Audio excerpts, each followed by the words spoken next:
Olá, meu irmão, olá, minha irmã, paz e graça, mais uma vez a você que está comigo aqui no canal Passo na Fé.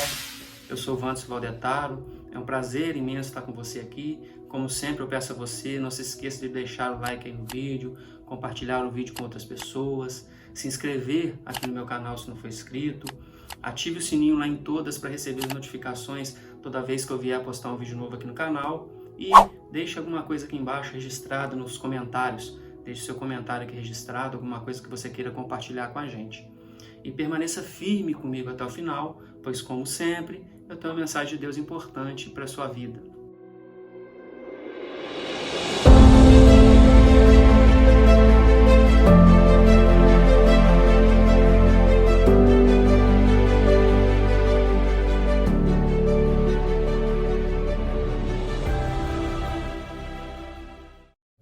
Hoje a gente vai, então, iniciar o estudo do capítulo 36 de Gênesis e eu peço que no final dessa parte do estudo você permaneça comigo firme, que aí no final eu vou estar levando uma mensagem para você. E a gente tinha visto, né, até aqui, na Bíblia sempre, no capítulo de Gênesis, ele vem falando sobre essa é a história de determinada pessoa ou essa é a genealogia de determinada pessoa. Então vem falando sobre a história de alguém ou a genealogia de alguém, explicando a árvore genealógica daquela pessoa. E aqui já não é diferente. A gente viu sobre, até agora estava vendo Jacó, e vai retornar já saindo o foco de Jacó depois dessa parte e entrando em José, outra pessoa importante na Bíblia. Mas aqui tem um capítulo separado para praticamente, né, esse capítulo aqui separado para Esaú, falando sobre a genealogia de Esaú. E alguns não gostam de estudar genealogia, né, de ver essa parte de genealogia, mas se Deus coloca alguma coisa na Bíblia é porque ela tem uma importância. E se a gente prestar atenção nesse capítulo aqui, ele diz algo bem importante para a gente. Mas, então vamos lá. Então a gente vai estar pegando a partir do capítulo 36 e a gente vai ver até, deixa eu ver aqui, essa é a descendência de Saul, e eu não vou entrar na parte dos reis, que seria a parte dos príncipes, vou deixar para o próximo. Então a gente vai até o versículo 14. Então vamos lá.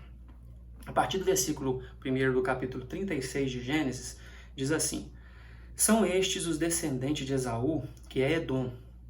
Esaú tomou por mulheres, dentre as filhas de Canaã, Ada, filha de Elon, Eteu, Olibama, filha de Aná, filho de Zibeão, Eveu, e Bazemate, filha de Ismael, irmã de Nebaiote. A Ada de Esaú lhe nasceu Elifaz, a Bazemate lhe nasceu Reuel, e a Olibama nasceu Jeus, Jalão e Corá. São estes os filhos de Esaú, que lhe nasceram na terra de Canaã. Levou Esaú suas mulheres e seus filhos e suas filhas, e todas as pessoas de sua casa, e seu rebanho, e todo o seu gado, e toda a propriedade, tudo que havia adquirido na terra de Canaã, e se foi para outra terra, apartando-se de Jacó, seu irmão, porque os bens deles eram muitos para habitarem juntos, e a terra de suas peregrinações não os podia sustentar por causa de seu gado. Então Esaú, que é Edom, habitou no monte Seir. Esta é a descendência de Esaú, pai dos Edomitas, no monte Seir. São estes os nomes dos filhos de Esaú: Elifaz, filho de Ada, mulher de Esaú; Reuel, filho de Bazemate, mulher de Esaú. Os filhos de Elifaz são Temã, Omar, Zefor, Gaetã e Kenaz. Tímina era concubina de Elifaz, filho de Esaú, e teve de Elifaz a Amaleque. São estes os filhos de Ada, mulher de Esaú. E os filhos de Reuel são estes: Naate, Zerá, Samá e Mizá. Estes foram os filhos de Bazemate, mulher de Esaú. E são estes os filhos de Olibama. filha de Aná, filha de Zibeão, mulher de Esaú.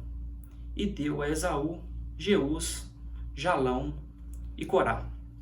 E aqui embaixo começa, esses são os príncipes dos filhos de Esaú. Mas isso a gente vai ver no próximo capítulo. Bom, no próximo vídeo, né? Que vai estar falando sobre os próximos versículos. Mas aqui a gente vê interessante que já no começo vem falando que Esaú, Edom, que é Edom.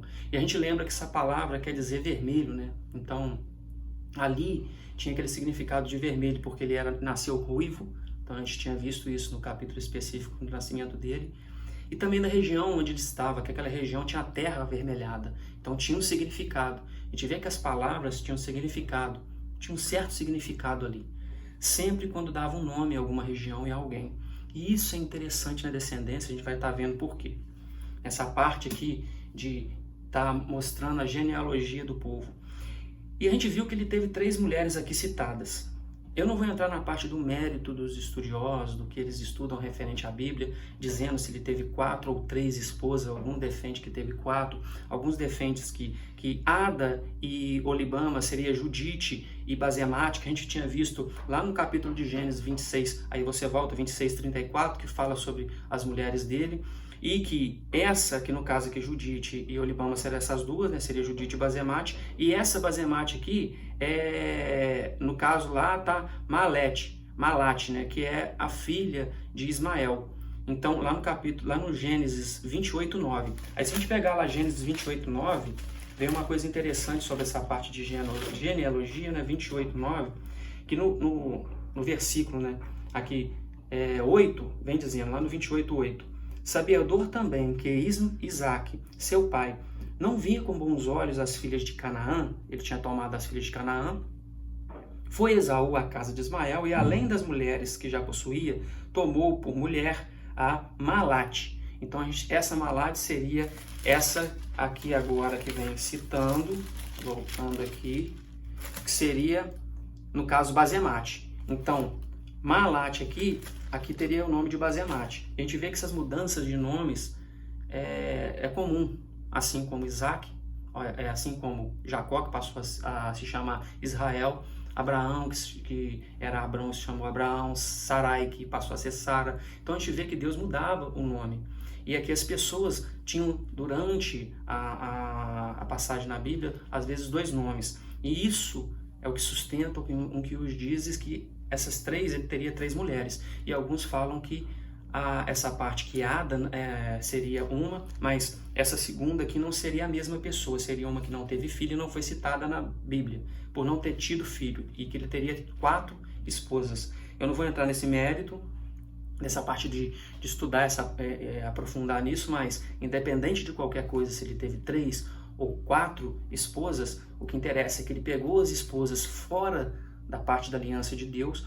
E aqui mostra que, como teve a Malate, filha de Ismael, filha de Abraão, irmã de Nebaiote. Então a gente vê que ele parece querer retomar a vontade do pai, pegando alguém ali da linhagem de Abraão. Mas ele erra de novo, porque ele pega alguém que está da linhagem de Abraão, que Deus desprezou. Então desprezou aquela linhagem de Ismael como os filhos da promessa. Seria uma nação grande, uma nação numerosa, como foi dito, uma nação que prosperaria, mas iria estar em conflito, como a gente vê que está até hoje, com o povo de Israel. Então não era o povo da aliança, e sim o povo que estava fora da aliança. E ele pegou alguém fora da aliança, tentando corrigir alguma coisa, fez algo errado do mesmo jeito. Então essa era a característica aqui que tinha Esaú. Alguém que queria algo naquele momento, alguém que fazia tudo por ele mesmo, alguém que não se importava com o que iria acontecer com ele. E a gente vê isso que lá em Hebreus ele é citado como esse tipo de pessoa que a gente não deve ser. A gente pega lá em Hebreus, ele é citado como uma pessoa realmente baixa, uma pessoa realmente que não tem escrúpulos, uma pessoa que deve ser apartada, que a gente deve não seguir esse tipo de exemplo. Ele é citado assim em Hebreus. E depois dessa parte da genealogia, a gente vê que ele é sempre citado como a Esaú, como o dono de Seir, da região de Seir, aquela região. Isso foi o que ele conquistou. ele não mostra ele nas promessas de Deus, nas coisas como Deus. E aqui nessa parte de genealogia, a gente vê isso bem assim, estampado, bem interessante, porque cumpre-se aqui embaixo que ele levou tudo que ele tinha, tudo que ele tinha. Ele prosperou muito, até mais que Jacó, prosperou aqui muito. E os dois não poderiam ficar juntos na mesma região. E não que ele tenha aceitado aquela palavra de Deus, que a terra seria de Jacó, mas ele saiu. Deus foi providenciando para que as coisas acontecessem, para que a promessa fosse cumprida, para que aquela bênção, que seria uma certa bênção que foi dada para ele, que é o que sobrou para ele, que ele iria viver longe das terras férteis, longe do orvalho da terra. Ele iria para uma terra que é essa terra onde ele vai, que é uma terra mais seca, uma terra mais árida, uma terra que ele escolheu e abriu mão da bênção, quando ele pegou e aceitou o repasto, ele aceitou a lentilha em troca da primogenitura dele. Ele desprezou a promessa de Deus. Isso foi o que foi Esaú. Ele se tornou esse tipo de pessoa, ele se fez assim. E a gente vê aqui que isso influencia na descendência dele. Se nós pegarmos aqui, de todos os nomes que são citados na Bíblia, a gente sabe que no meio, até mesmo a gente no meio evangélico, os nomes são escolhidos geralmente, quando você pega nome, muitos olham na Bíblia para poder escolher o nome. E aqui assim não tem muitos nomes, né? Se for ver bem, os nomes aqui não são muito interessantes não. Mas a gente sempre pega algum nome, coloca algum nome que lembra alguém que foi importante na Bíblia e remete a Deus, remete a algo de Deus. E os nomes todos aqui, o mais próximo que leva alguma coisa de Deus, que seria pessoa de Deus, né, homem de Deus, ou que veria da parte de Deus, seria Reuel. Tirando esses nomes, todos os nomes da linhagem, não tem nada a ver, nada, totalmente fora da linhagem, totalmente fora do entendimento, totalmente fora do significado que tem algo a ver com Deus. Então, todos os nomes que tem aqui. Por quê? Porque Deus foi esquecido. Deus não era o foco. Então, uns ali tinham significado de careca, então não tem nada a ver com a promessa de Deus, não tem nada a ver com, como a gente viu no capítulo anterior, Jacó mudou o nome, né, do filho, então, que tem algo a ver com Deus. Aqui a gente vê que não, que todos saíram desse sentido de ter algo a ver com Deus, e se envolveram com outros deuses, se envolveram com outras crenças, se envolveram com outras pessoas que não tinha nada a ver com a aliança. Por quê? Porque Esaú escolheu isso e foi repassando isso para os filhos, foi ensinando isso para os filhos. A gente vê que nessa genealogia, totalmente fora da promessa e da palavra de Deus, totalmente fora do que Deus queria ali, para a família de Abraão, para a descendência e para a linhagem de Abraão. A gente vê que ele saiu totalmente fora do que Deus queria. E isso que eu queria trazer para você aqui hoje sobre a palavra, né? Então a gente tem que saber bem o que a gente está querendo colocar na nossa linhagem, qual é a semente que a gente quer plantar, o que a gente quer deixar de legado.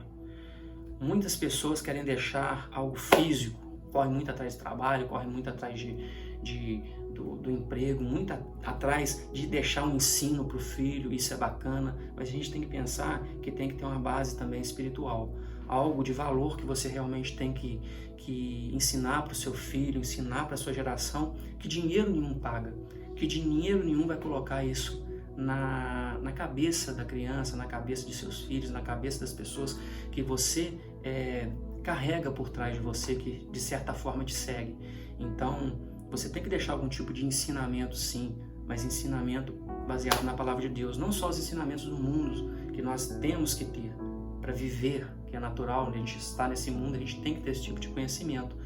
Mas você tem que ter um conhecimento mais profundo que realmente forge o caráter da pessoa, o caráter dos seus filhos, da sua geração. E aqui a gente vê isso muito bem mostrado. A gente vê os erros de Jacó com os filhos. Então são ensinamentos. Você tem que saber o que você vai estar escrito na sua lápide quando você morrer. Que é uma coisa natural, entendeu? Aqui jaz alguém que nasceu e morreu, não teve nada para construir, não teve nada para levar para alguém. sabe? Você tem que pensar o que você quer para sua vida, porque se você não deixar estampado na sua vida, nos seus atos, naquilo que você faz, se você não mostrar para as pessoas quem você é, elas vão colocar um rótulo em você, entendeu? Então, qual é o legado que você quer deixar real? Você quer só viver e só estar trabalhando, só fazer essas coisas, ou não? Você quer fazer alguma coisa para o reino de Deus, sabe? E quando eu falo isso, eu não falo só no meio da família, é também no meio dos amigos, para pessoas que não conhecem. Aqui é um ambiente para você estar fazendo isso, sabe? Quando eu peço para você compartilhar o vídeo, é porque, poxa, a gente compartilha tanta coisa ruim e às vezes quando tem alguma coisa que possa levar, eu fico feliz nos comentários, sabe? Teve uma pessoa que falou sobre estudo bíblico aqui, eu queria pedir oração, uma que pediu oração para que dê forças para ela ter um estudo bíblico, sabe? Eu oro para vocês sempre, todos vocês que me acompanham aqui, toda noite eu oro para que Deus dê o discernimento na cabeça de vocês e que ponha no caminho de vocês coisas boas e não coisas ruins, assim como esse vídeo pode estar ajudando alguém, ajudando a você que está assistindo. Por isso eu sempre peço, compartilhe o vídeo, porque às vezes pode chegar alguém que está precisando de uma palavra. Isso é uma forma também de você ajudar. E aqui com os ensinamentos, sabe? Com o que a gente ensina, com o que a gente está aprendendo e está repassando. Você tem que ter isso em mente para que realmente a sua árvore genealógica dê bons frutos, sabe? Que realmente ela cresça e dê bons frutos. E eu queria citar uma coisa interessante, eu orei a Deus para poder vir uma palavra e aí veio uma coisa na minha cabeça interessante, sabe? Eu tenho uma cachorrinha chamada Pretinha, pequenininha, hoje ela já está com 11 anos, né? Tadinha, mas ela tá bem. E eu tinha uma época que eu tinha um cachorro e essa minha cachorra já estava com cerca de uns 7 anos. Ela era pequenininha, ela é uma cachorra pidona, ela pede sempre as coisas que a gente está comendo e tudo. E eu tinha um cachorro, eu não gostava disso. E aí eu tinha um cachorro, Ralph, bonito, Golden Retriever, e era pequenininho, ele cresceu. Mas ele era pequeno, eu falei, não, eu vou tentar ensinar ele para parar com isso. E quando a gente comia sempre, a gente se reunia, eu e minha família, minha esposa e minha filha, né? Que eu amo vocês, minha esposa e minha filha. Então, quando a gente se reunia para poder estar comendo, eu pegava uns pedacinhos de alguma coisa, eu deixava ali em cima, né? Antes disso, ele não pedia nada. A gente estava comendo, minha cachorrinha pequena pedindo, ele ficava olhando ela pedindo, mas ele não pedia. Ele não pedia. Por quê? Porque ele não sabia o que a gente estava comendo, ele sentia o cheiro, mas não sabia o que era, não tinha um gosto por aquilo. Então ele ficava deitado e só olhando a gente comer. Sabe? Só olhando a gente comer. Mas, o que acontece? Sempre vem gente na nossa casa e alguém vai dar alguma coisa e a gente não gostava disso. E com o tempo ele começou a aprender também a querer pedir. Porque ele via a cachorra pedindo, algumas pessoas às vezes davam alguma coisa para ele, e ele, aquele sentimento que ele tinha de que não importava para ele, porque ele não tinha experimentado, ele ficava quietinho, deitado, ele já começou a querer pedir alguma coisa. E eu comecei a ensinar ele que tudo que a gente estava comendo eu dava, mas eu colocava no chão, e se ele fosse pegar, eu gritava com ele, falava não, e ele não ia, ficava me olhando. Até chegou um ponto que eu colocava no chão e ele só ficava me olhando. Eu só punha no chão e não falava mais nada. E ele não comia, e ficava ali. Ele não comia, e ficava me pedindo, ficava me olhando. E a minha cachorrinha, com o tempo, também começou a aprender com ele. E parou de comer, e ficava os dois me olhando. E ela, no começo, tinha ensinado errado. E agora, ele não comia. E quando eu falava, pode pegar, ele pegava. E assim ele foi. E ele sempre estava parando, olhando a gente comer. E era o jeito dele pedir as coisas. E se eu não falasse que podia comer, ele não comia. Sabe, eu peguei isso, tem um ensinamento até pra gente, porque a gente cresce. Sabe, essa cachorrinha pequena que eu tenho, que hoje está com 11 anos, ela não teve ensinamento. Então, ela sempre pedia, comia e não estava se preocupada. Ela não teve ensinamento. E eu passei a ensinar o cachorro pequeno o que é certo. E ele aprendeu desde pequeno. Mas ele ensinou para a outra que não sabia, porque a outra via o que era certo, o que tinha que ser feito, como tinha que ser feito. Sabe? E até que os dois chegaram a um bem comum. Então, os dois não comiam. E eu queria deixar isso para você, sabe?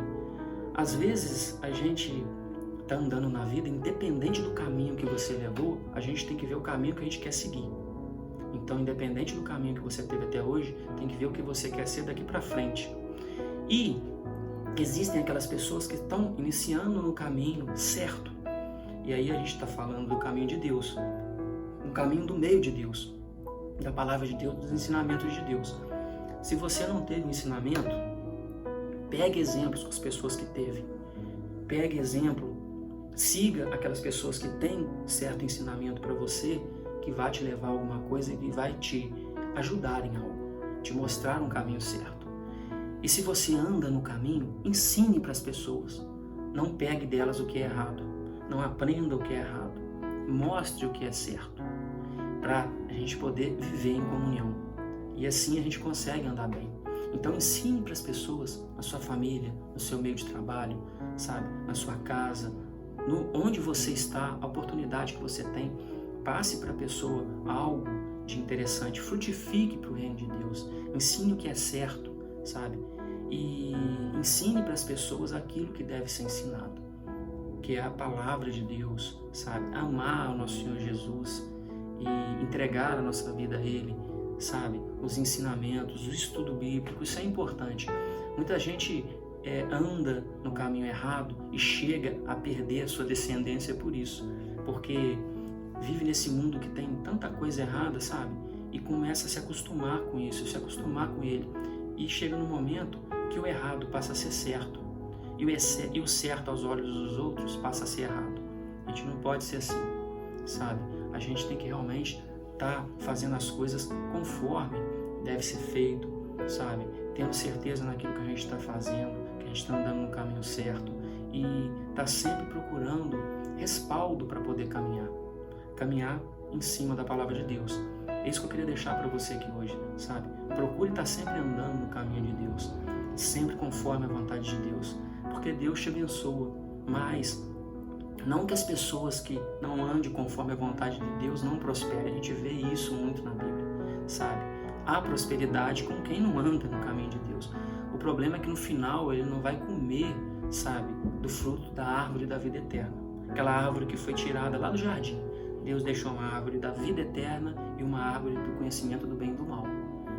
Nós tínhamos o acesso às duas árvores, porque Deus deixa a gente ter acesso a tudo. Ele não te restringe de nada.